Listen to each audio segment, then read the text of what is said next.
അസ്സലാമലൈക്കും. ഇന്നത്തെ റെസിപ്പി ചെമ്മീൻ ബിരിയാണി. ഇതിനായി കുറച്ച് ചെമ്മീൻ കഴുകി വൃത്തിയാക്കുക. അതിന് പിന്നെ 2 സ്പൂൺ മുളക് പൊടി, ആവശ്യത്തിന് ഉപ്പ്, കുറച്ച് മഞ്ഞൾപ്പൊടി, അതുമിട്ട് കുറച്ച് വെള്ളം ഒഴിച്ച് നല്ലോണം കൈയോടെ തന്നെ തിരുമ്പുന്നതാണ് നല്ലത്. കൈയോടെ തന്നെ നല്ലോണം ഇങ്ങനെ പെരക്കി എടുക്കണം. അതിന് പിന്നെ ആ ചെമ്മീൻ അതിലേക്ക് ഇടാം. ചെമ്മീൻ ഇട്ടി പിന്നെ നല്ലോണം ചെമ്മീനും നല്ലോണം തിരുമ്പിയിട്ട് മുളകെല്ലാം ഉള്ളിലേക്ക് ആക്കി എന്നിട്ട് 10 മിനിറ്റോ അരമണിക്കൂർ വയ്ക്കുന്നുണ്ടെങ്കിൽ അത്ര നല്ലത്. ഇല്ലെങ്കിൽ അപ്പോൾ ഇട്ടെങ്കിൽ ഒരു മുളക് പിടിക്കാത്ത വിധത്തിൽ. അപ്പം അതിലേക്ക് ചെമ്മീൻ ഇട്ട് നല്ലോണം പെരക്കിയിട്ട് ഗ്യാസ് കത്തിച്ച് ലേശം വെളിച്ചെണ്ണ ഒഴിച്ച് ചെമ്മീൻ തീമ വെക്കുക. അപ്പോൾ ഗ്യാസ് കത്തിക്കുന്നത് എടുക്കേണ്ട വീഡിയോ എടുക്കാൻ മറന്നുപോയി. ബിരിയാണിക്കുള്ള ആവശ്യത്തിൻ്റെ സാധനങ്ങൾ: കരിയാമ്പില, 3 തക്കാളി, 4 സവാള, ഇഞ്ചി, പച്ചമുളക്, വെളുത്തുള്ളി ചതച്ചത്, അണ്ടിപ്പരിപ്പ്, മുന്തിരി, മല്ലിച്ചപ്പ്. അങ്ങനെ ഗ്യാസ് ഓണാക്കിയിട്ട് പൊരിക്കാൻ വെച്ച് അതിന് പിന്നെ 2 കപ്പ് വെള്ളം, 1 കപ്പിന് 2 കപ്പ് വെള്ളം. അപ്പോൾ 1 കിലോ അരിക്ക് 1 കിലോ അരിയാണെൻ്റെ. അങ്ങനെ 2 കപ്പ് വെള്ളം. മസാലക്ക് തയ്യാറെടുപ്പ്: ശേഷം വെളിച്ചെണ്ണ ഒഴിക്കുക. അതിന് പിന്നെ അരിഞ്ഞ് വെച്ച 4 സവാള അതിലേക്ക് ഇടുക.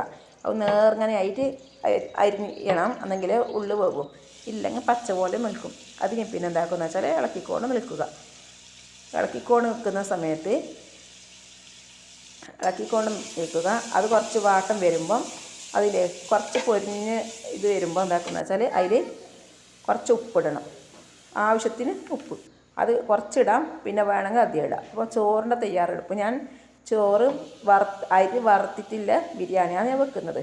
അതിലേക്ക് മസാലയിലേക്ക് കുറച്ച് ആ ചതച്ചതെല്ലാം അതിലേക്ക് ഇടാം. പേസ്റ്റ് ആക്കിയിട്ട് ഞാൻ ചതച്ചിട്ടെടുത്തതാണ് എല്ലാം.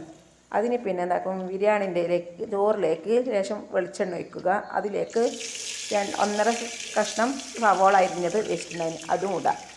അത് പൊരിയുന്ന വിധത്തിൽ ഫ്ലെയിം നല്ലോണം ലോയിലാക്കാം. പൊരിഞ്ഞ് വരണം. സവാള അങ്ങോട്ട് എന്താക്കുന്ന വെച്ചാൽ അങ്ങോട്ടും ഇങ്ങോട്ടും ആക്കിയിട്ട് പൊരിഞ്ഞ് വരണം. ആ പൊരിഞ്ഞ് വരുന്ന സമയത്ത് അതിലേക്ക് അണ്ടിപ്പരിപ്പും മുന്തിരിയും ഇടണം. അതിന് പിന്നെ ഇപ്പുറത്തേക്ക് എന്താക്കുന്ന വെച്ചാൽ മസാല പച്ച മണം ആകുന്നേരം ഇളക്കിയിട്ട് അതിന് പിന്നെ 3 തക്കാളി അരിഞ്ഞത് ഇടണം. അത് നേർങ്ങനെയാക്കാം. ഞാനിങ്ങനെ നീളത്തിൽ നേർങ്ങനെയാക്കിയിട്ടാണ് എടുത്തത്, അന്നെങ്കിൽ വേവ് അടഞ്ഞ് കിട്ടും. അപ്പം ഉള്ളിയെല്ലാം ഇപ്പുറം ചോറിലേക്ക് പൊരിഞ്ഞ് വന്നിട്ടുണ്ട്. അതിലേക്ക് അണ്ടിപ്പരിപ്പും മുന്തിരിയും ഇടണം.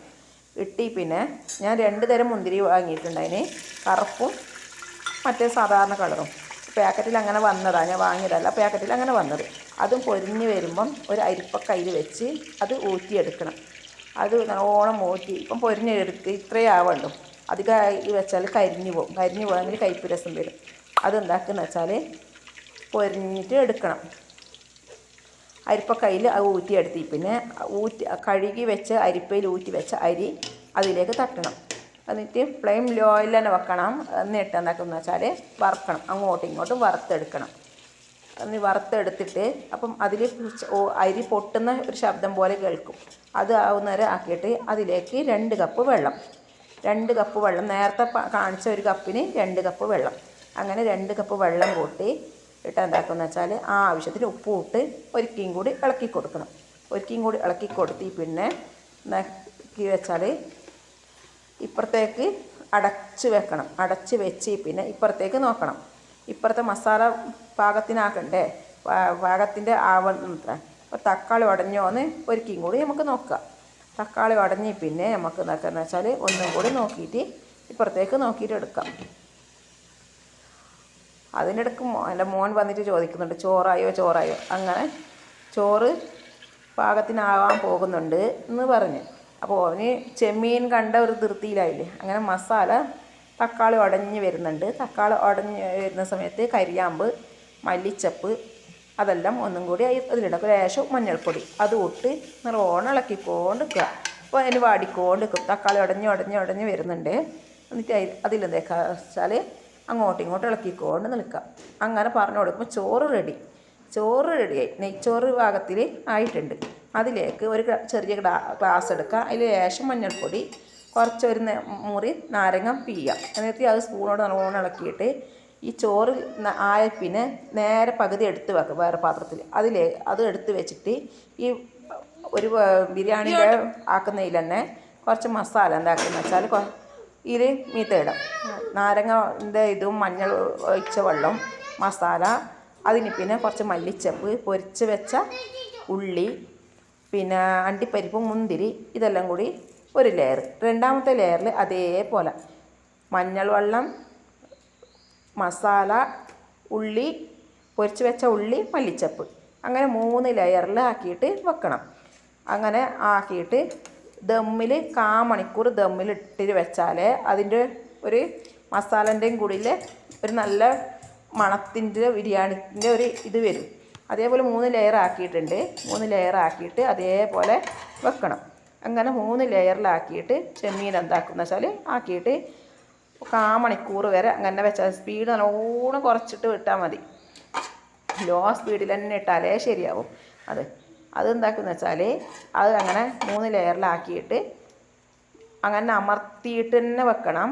അങ്ങനെ ഈ നോൺ സ്റ്റിക്ക് പാത്രം ആക്കുന്നില്ലെങ്കിൽ മറ്റേൽ അടുപ്പിലാന്ന് വെക്കുന്നുണ്ടെങ്കിൽ ഒരു പാത്രത്തിൻ്റെ മുകളിൽ കനലാക്കിയിട്ട് വെച്ചാലും മതി. അതാണ് നല്ല എളുപ്പത്തിൻ്റെ ഇതാകല്. എളുപ്പം മാത്രമല്ല നല്ല ടേസ്റ്റും കൂടി അതാണ് ആവല്.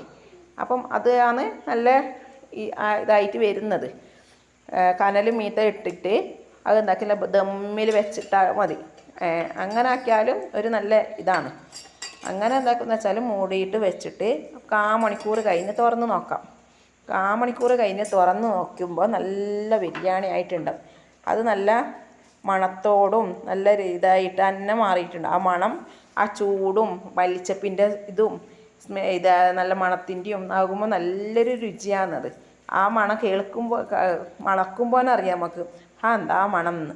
അങ്ങനെ ഞാൻ ചോറ് റെഡിയായിട്ട് എൻ്റെ മോന് കൊടുക്കുന്നു. എൻ്റെ മോനോട് ഞാൻ ചോദിക്കുന്നു. അപ്പോൾ മോൻ പറയും, നോക്കിക്കോ വെച്ചോക്കിയേ, സൂപ്പറാ, ഇഷ്ടപ്പെട്ടിനാ?